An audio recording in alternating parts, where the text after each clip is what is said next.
Qala al-musannif rahimahullahu ta'ala wa adaman naf'a bihi wa bi'ulumihi fid dharain amin. Wa 'an ibni Umar bin al-Khattab radhiyallahu anhu qala bainama nahnu julusun 'inda Rasulillah sallallahu alaihi wasallam data yaumin ittala'a 'alaina rajulun syadidu bayadis siyabi syadidus sawadis sya'ari la yura alaihi asarus safari wa la ya'rifuhu minna ahadun hatta jalasa ila nabi sallallahu alaihi wasallam fa asnada rukbatayhi ila rukbatayhi wa wada'a kaffayhi ala fakhidayhi wa qala ya Muhammad akhbirni 'anil Islam. Wa qala ya Muhammad akhbirni 'anil iman. Kita masih membahas hadis ke-60. Hadis tentang Islam, iman, ihsan, tentang kiamat,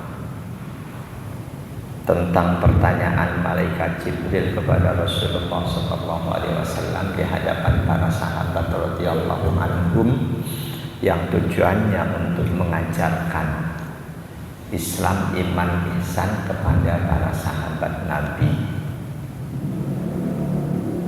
Tentang Islamnya sudah kita bahas. Tentang imannya, jawaban Rasul bukan apa itu iman, melainkan hal-hal yang wajib diimani.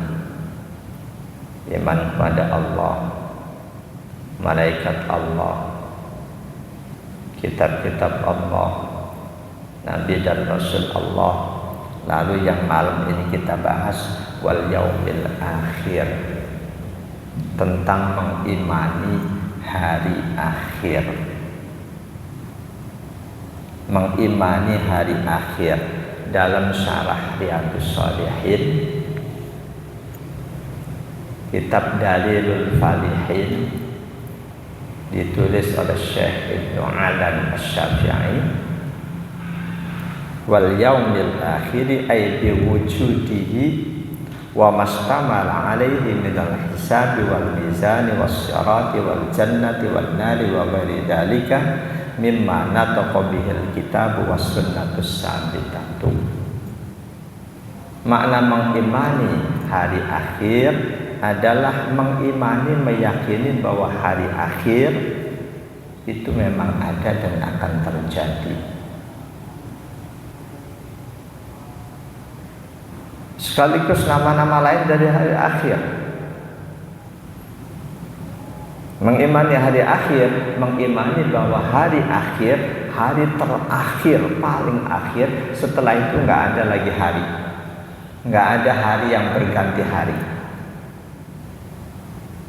Tahun berganti tahun, setelah hari akhir datang, nggak ada lagi hari-hari yang berganti, bulan, tahun berganti, nggak ada. Karena itu nggak ada. Nanti kita di surga selama berapa tahun, nggak ada batasan. 1000 tahun, 1.000.000 tahun, nggak ada batasan. Itu diantara hal yang wajib kita imani berkaitan dengan hari akhir. Kita wajib mengimani bahwa hari akhir itu akan tiba waktunya dan segala tahapan-tahapan yang ada di dalamnya.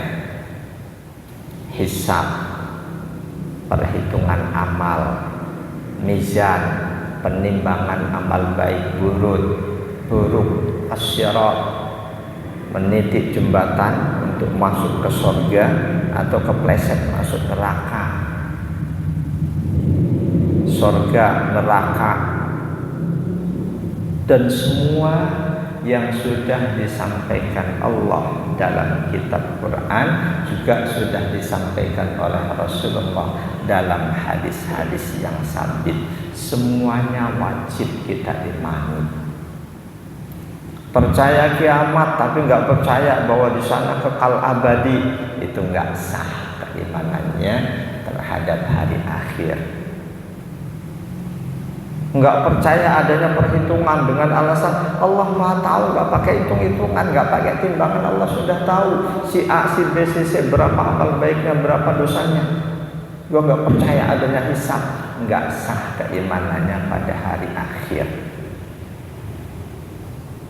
Jadi makna mengimani hari akhir adalah mengimani bahwa hari akhir itu akan datang, termasuk semua tahapan yang ada di dalamnya, hisab, mizan, syirat, surga, neraka, dan semuanya yang sudah Allah sebutkan dalam kitab Quran dan juga oleh Rasulullah dalam sunnah yang sabit.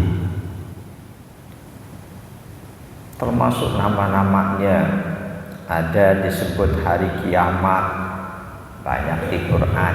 Disebut juga hari as-sa'ah, yaumus sa'ah, Al-A'raf 187. Ada al-zilzalah, al-qari'ah, al-waqi'ah. Semua itu adalah nama-nama untuk satu tujuan, untuk satu hal yang dimaksud. Hari kiamat, hari akhir, hari pembalasan, hari balasan amal. Termasuk juga wajib kita imani khuludul jannati wa na'imiha wan nari wa adabiha abadal abidin, bahwa kita akan masuk surga kekal abadi tanpa ada batasan waktu. Yang masuk neraka orang-orang kafir dan semua siksaan yang ada di dalamnya juga wajib kita imani kekal abadi tanpa batasan waktu. Wajib mengimani hari akhir, wajib mutlak. Keimanan tidak sah meskipun kita mengimani Allah, mengimani para malaikat, ketika kita tidak mengimani adanya hari akhir, hari kiamat. Di surah An-Nisa 136. A'udzubillahi minasyaitonir rajim. Ya ayyuhalladzina aminu billahi wa rasulihi wal kitabil ladzi nazzala ala rasulihi wal kitabil ladzi anzala min qabl wa man yakfur billahi wa malaikatihi wa kutubihi wa rusulihi wal yawmil akhir faqad dhalla dhalalan ba'ida. Wahai orang-orang yang beriman, tetaplah kalian mengimani Allah, Rasulullah, kitab yang diturunkan kepada Rasulnya dan kitab-kitab yang diturunkan sebelumnya, serta mengimani hari akhir. Siapa saja yang mengingkari Allah, malaikat Allah, kitab-kitab Allah, Rasul-Rasul Allah, dan mengingkari adanya hari akhir, hari kiamat, faqad dhalla dhalalan ba'ida, sungguh dia telah sesat dalam kesesatan yang sangat jauh. Mengingkari salah satu dari keimanan pada Allah, malaikat Allah, kitab-kitab Allah, Rasul Allah, dan hari akhir itu sesat dalam kesesatan yang sangat jauh. Mengimani Allah tapi salah keimanannya. Boleh jadi salahnya karena dia meyakini Allah itu duduk di arsy. Dia bayangkan raja di atas singgasana, di istananya yang sangat luas. Ini keimanan yang salah karena Allah tidak boleh disamakan dengan apapun. Nah itu para ulama Ahlus Sunnah wal Jamaah hati-hati banget. Allah istiwa di arsy wajib diyakini, tapi nggak boleh ditanya bagaimana, seperti apa. Nggak boleh dikaji istiwanya Allah di arsy itu bagaimana. Dikaji, nggak ada sumber rujukan. Jadi zat Allah bukan untuk difikirkan. Zat Allah bukan untuk difikirkan, tapi untuk dizikirkan, untuk dizikir. Kita ingat Allah maknanya, ingat kemahakuasaan Allah, ingat nikmat-nikmat Allah, ingat sifat Allah. Bukan ingat zat Allah, ingat Allah. Allah seperti apa kita ingat? Bukan itu, nggak bisa. Dan memang itu dilarang oleh Rasul. Memikirkan Allah itu dilarang. Tapi menzikirkan Allah itu yang diperintahkan. Udhkuruni adkurkum. Kalian semua selalulah mengingat aku, kemahakuasaanku, sifat-sifatku, nikmat-nikmatku. Adkurkum, aku pun akan selalu mengingat kalian. Makhluk Allah baru diperintahkan untuk difikirkan. Ini yang di Ali Imran disebut ulul albab, mereka yang selalu alladzina yadhkurunallaha qiyaman wa qu'udan wa 'ala junubihim wa yatafakkaruna fi khalqis samawati wal ardh. Yang disebut ulul albab mereka orang-orang yang selalu mengingat Allah, bukan memikirkan Allah. Kita pikirkan Allah seperti apa, bagaimana, itu iblis yang akan masuk. Secerdas apapun otak manusia kok memikirkan Allah seperti apa sih Allah, nggak akan berhasil, yang ada justru akan sesat. Ulul albab mereka yang diberi hati nurani oleh Allah, mereka yang selalu mengingat Allah, ingat kemahakuasaan Allah, ingat nikmat Allah, ingat ancaman Allah. Berdiri, duduk, berbaring, dan wa yatafakkaruna fi khalqis samawat, selalu memikirkan makhluk Allah, ciptaan Allah. Jadi makhluk Allah, ciptaan Allah itu yang diperintahkan untuk difikirkan, sedangkan Allahnya tidak boleh difikirkan, yang ada dizikirkan, diingat-ingat. Allah Maha Kuasa, Allah selalu memberikan nikmatnya pada kita. Kita ingat terus nikmat Allah, akhirnya kita akan syukur. Kita ingat adab Allah sangat pedih, akhirnya kita akan lebih hati-hati. Jemaah dan Allah hayakum ajmain. Di An-Nisa 136 tadi, siapapun yang mengingkari, tidak mengimani Allah, malaikat Allah, kitab-kitab Allah, Nabi dan Rasul Allah, nggak mengimani hari akhir, dia sesat, sejauh-jauh sesat. Di ayat ini hal-hal yang wajib diimani, haram diingkari, cuma 5 disebutkan oleh Allah. Cuma 5. Allah, malaikat Allah, kitab-kitab Allah, Nabi Rasul Allah, dan hari akhir.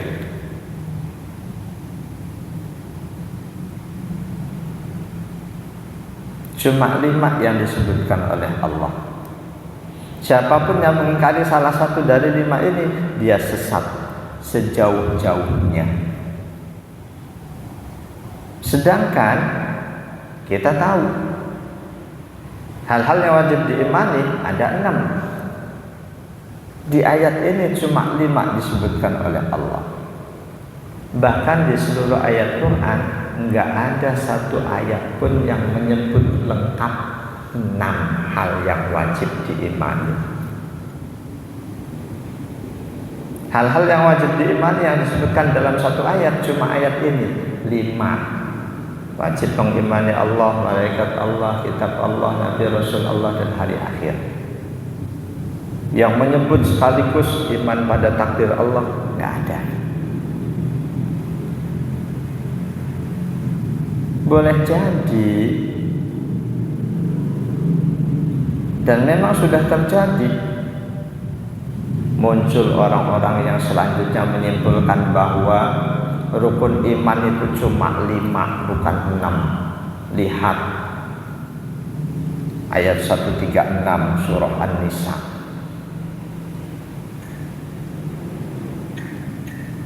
Para tabi'in pun sejak dulu sudah mengkhawatirkan termasuk sahabat Nabi sudah mengkhawatirkan akan munculnya orang-orang yang tidak percaya takdir.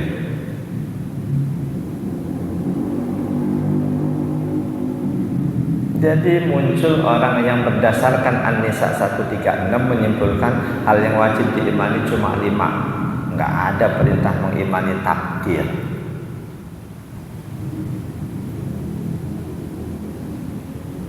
Inilah salah satu hal yang sangat dikhawatirkan. Munculnya orang-orang yang berani menyimpulkan ayat Quran, berani menyimpulkan hadis tanpa didukung ilmu yang cukup.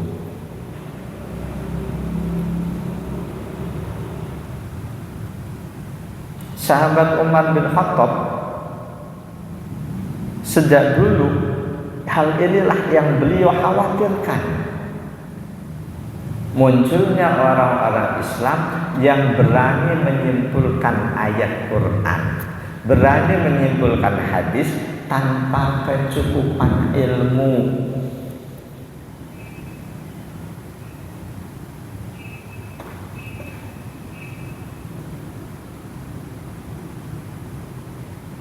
Ada hadis sahih menggambarkan kekhawatiran sahabat Umar bin Khattab.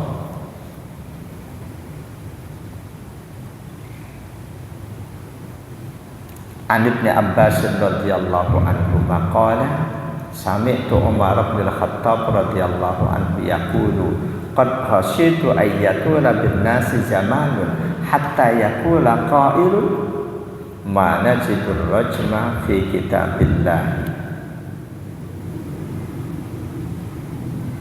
fayadillu bitarki faridatin anzalahallah ala wa innar rajma haqqun ala man zana idza ahsana wa kanatil bayyinatu aw kana al hablu aw kana al i'tiraf wa qad qara'anaha asy-syaikhu wasy-syaikhatu idza zanaya farjumuhum bal battata wa qad rajama Rasulullah sallallahu alaihi wasallam wa rajamna ba'dah. Hadis ini diriwayatkan oleh Imam An-Nasa'i dan Imam Ibnu Majah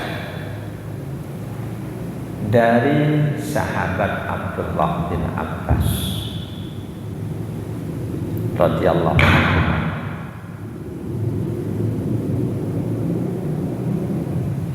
Beliau berkata, sami'tu Umar bin Khattab yaqul, aku pernah mendengar sahabat Umar bin Khattab berkata. Jadi dalam hadis ini sahabat Ibnu Abbas tidak langsung dapat dari Rasulullah sallallahu alaihi wasallam, melainkan beliau sahabat Ibnu Abbas mengetahui hadis ini dari Umar Ibnu Khattab, dan itu pun terjadinya sesudah Rasulullah sallallahu alaihi wasallam wafat. Jadi jangan bayangkan setiap sahabat Nabi langsung dapat hadis dari Nabi, enggak. Setiap sahabat Nabi langsung kembali kepada Rasul, enggak.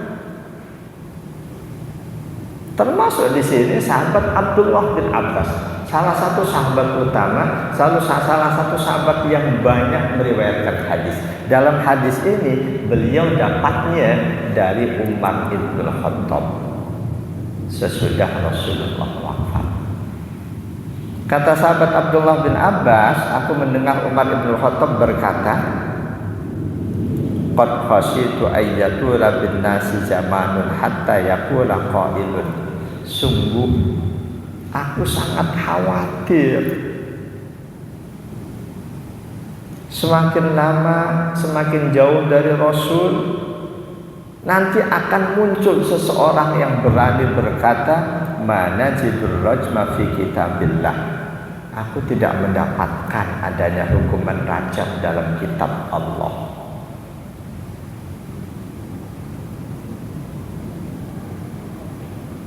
Quran yang ada saat ini enggak ada satupun ayat yang menyebut-nyebut hukum rajam. Yang ada jilid alias cambuk. Di surah An-Nur ayat 2, A'udzu billahi minasyaitonir rajim. Az-zaniyatu waz-zani fajlidu kulla wahidin minhuma mi'ata jaldah wa la ta'khudhukum bihima ra'fatun fi dinillahi in kuntum tu'minuna billahi wal yawmil akhir wal yashhad 'adabahuma ta'ifatun minal mu'minin. Az-zaniyatu waz-zani, wanita-wanita yang berzina dan laki-laki yang berzina, fajlidu kulla wahidin minhuma, jilidlah, cambuklah masing-masing mereka mi'ata jaldah 100 kali. Di Al-Quran nggak ada perintah rajam. Apa beda jilid dengan rajam? Jilid dicambuk 100 kali, rajam ditimpukin sampai mati. Jadi di Al-Quran nggak ada ayat rajam. Ini yang dikhawatirkan oleh sahabat Umar bin Khattab. Aku sangat khawatir semakin jauh manusia dari Rasulullah SAW, nanti ada yang berani berkata kami tidak mendapatkan di dalam Al-Quran ayat perintah untuk merajam orang yang berzina. Jika ada ulama ustadz berani menyimpulkan seperti itu, fayadillu, sungguh dia telah sesat bitalqi faridatin anzalahullah. Berarti dia sudah meninggalkan satu kewajiban yang sudah diturunkan oleh Allah. Kata Umar bin Khattab, ala wa innar rajma haqqun ala man zana idza ahsana. Ingat, hukuman rajam betul-betul hak, harus dilakukan terhadap siapapun yang berzina padahal dia sudah punya suami istri, sudah pernah punya suami istri, kok berzina, rajam sampai mati. Wa kanatul bayyinatu, dengan catatan ada bukti dia berzina, au kanal hablu, atau wanitanya sedang hamil, awil ihtirafu, atau dia ngaku berzina. Waqad qara'anaha, kata Umar bin Khattab, sungguh dulu Rasulullah SAW pernah membacakan ayat as-syai'u was-syai'atu idza zanaya farjuhumal battaqah. Orang yang sudah tua, laki perempuan, jika berzina maka rajamlah keduanya. Waqad rajama Rasulullah sallallahu alaihi wasallam wa rajamna ba'da. Sungguh, kata Umar bin Khattab, dulu Rasul pun merajam mereka yang sudah bukan bujang gadis yang berzina. Dan kami pun, Abu Bakar, Umar pun melakukan hukum rajam itu. Dalam Ad-Dibat ala Muslim, Imam Nawawi mengomentari hadis ini, kata beliau, ketika Umar bin Khattab menyampaikan hal ini, tidak ada satupun sahabat Nabi yang membantah. Dan tidak adanya sahabat yang membantah itu menunjukkan para sahabat setuju, sepakat dengan apa yang disampaikan oleh Umar bin Khattab. Jadi di antara hal yang dikhawatirkan sekali oleh Umar bin Khattab adanya orang-orang Islam, apalagi tokoh Islam, pengajar, mubalik yang berani menyimpulkan ayat padahal ilmunya tidak cukup. Itu akan berbahaya, resikonya akan sesat dan menyesatkan. Afdalu ma yumkinu fi'luhu inda wujudi as'ilatin hawla din wa su'alul ulama. Sudah tentu hal terbaik ketika kita menghadapi masalah-masalah agama, tanyakan pada ulama, orang yang faham agama. Mimman yustanadu fahmuhu ila masayikhihim hatta ila Nabi sallallahu alaihi wasallam. Terutama tanyakan pada ulama yang punya guru, terus sampai kepada Nabi sallallahu alaihi wasallam. La tastaniju bi nafsihi. Jangan pernah menyimpulkan sendiri. Ada masalah, cari di Quran, simpulkan sendiri. Cari di hadis terjemahnya, simpulkan sendiri. Itu resikonya besar.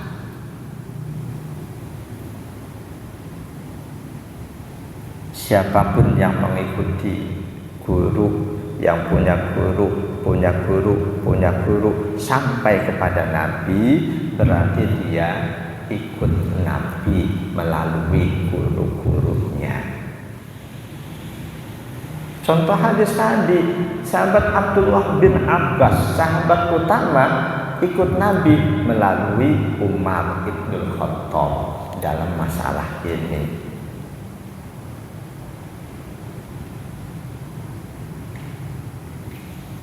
Inilah yang disebut dengan isnad, sanad dalam memahami agama.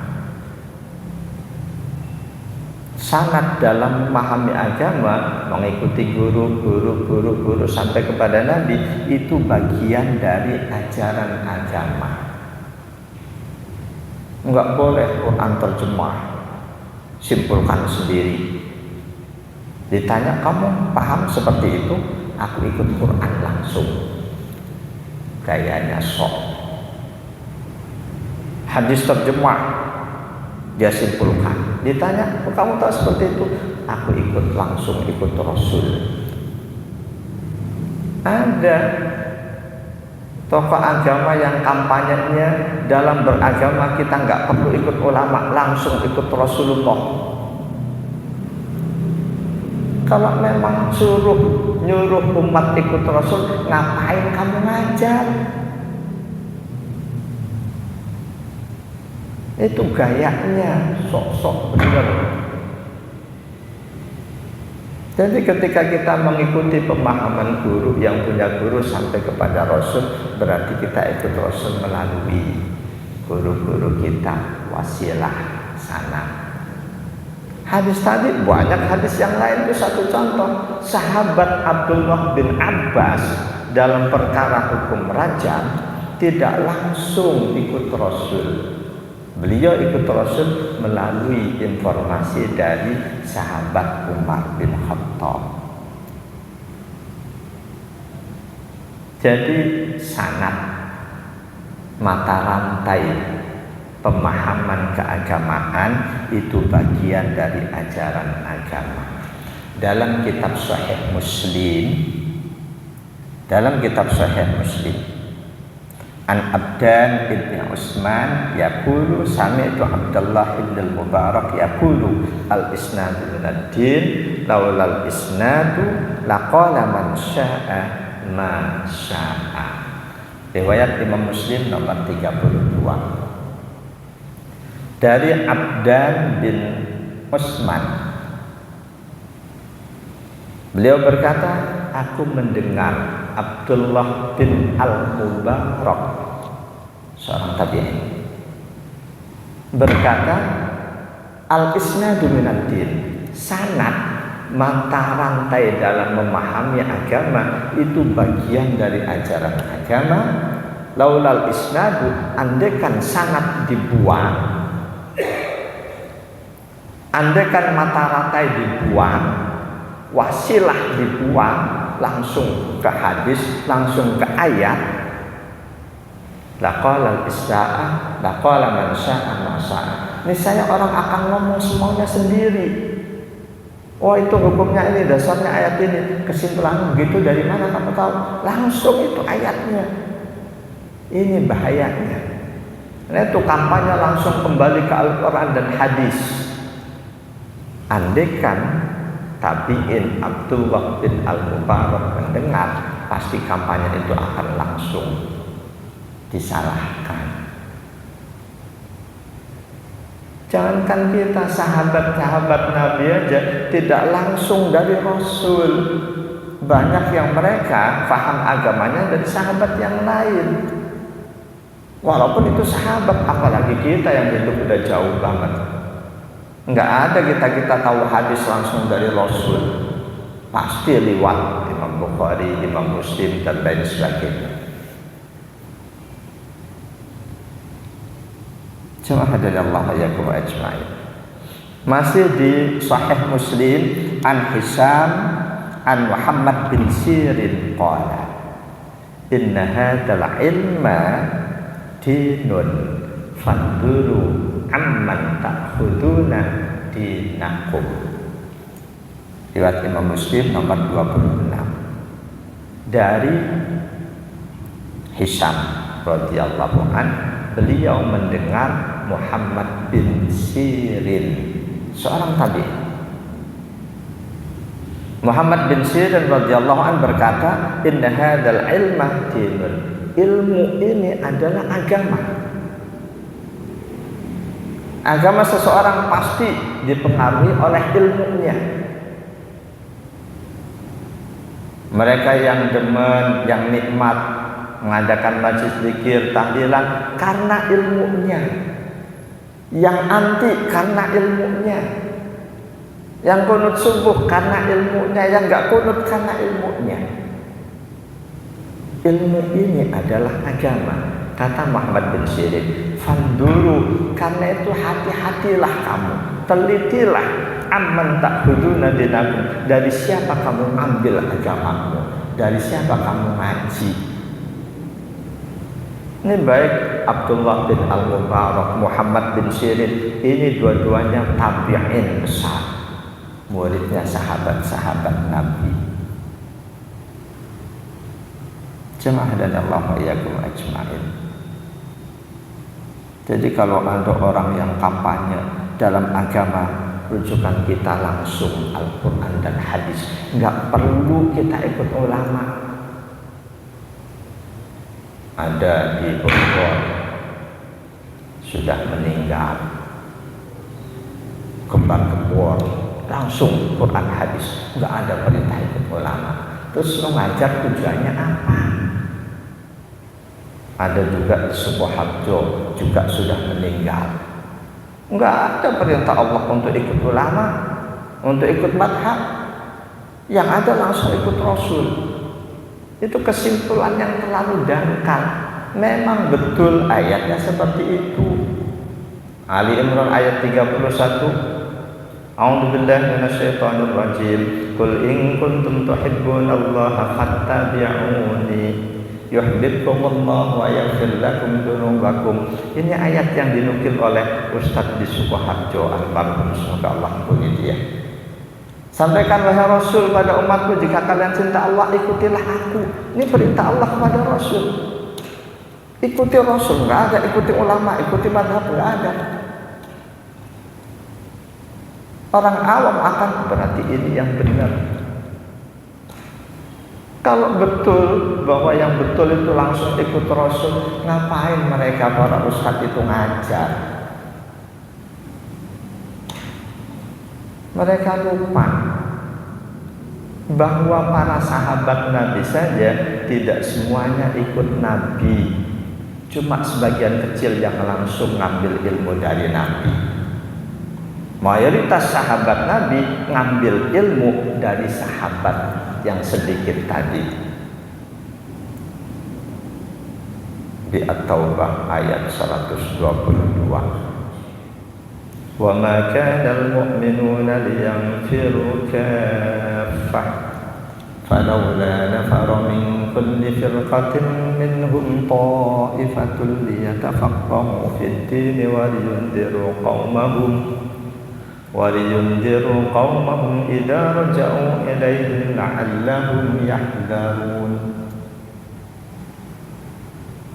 Ini ayat mewajibkan sebagian kecil dari masing-masing kabilah harus ada yang ngaji kepada Rasul. Tidak semestinya semuanya berangkat perang, harus ada perwakilan dari masing-masing kabilah yang ngaji tafakuh fiddin kepada Rasul sampai paham. Selanjutnya, sebagian kecil yang ngaji ini, yang selanjutnya jadi ulama generasi sahabat, mereka ini yang mengajarkan kepada umat Islam yang lain, sahabat yang lain yang tidak sempat ngaji kepada Rasul. Dan para sahabat yang nggak ngaji kepada Rasul seperti ini, sahabat Abdullah bin Abbas dalam perkara hukum rajam, beliau merasa cukup mendapatkan ilmu dari Umar bin Khattab. Jamaah dan Allah iyyakum ajma'in. Termasuk bagian dari mengimani hari akhir adalah kita wajib mengimani siapapun yang masuk surga akan kekal abadi.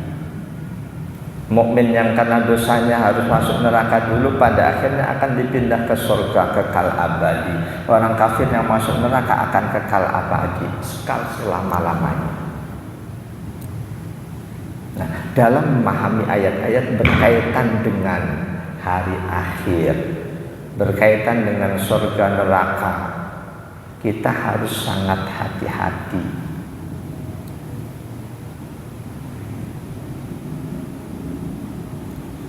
Jangan sampai kita salah memahami bisa menjadi sebab kita menyimpang, keimanan kita tidak sah.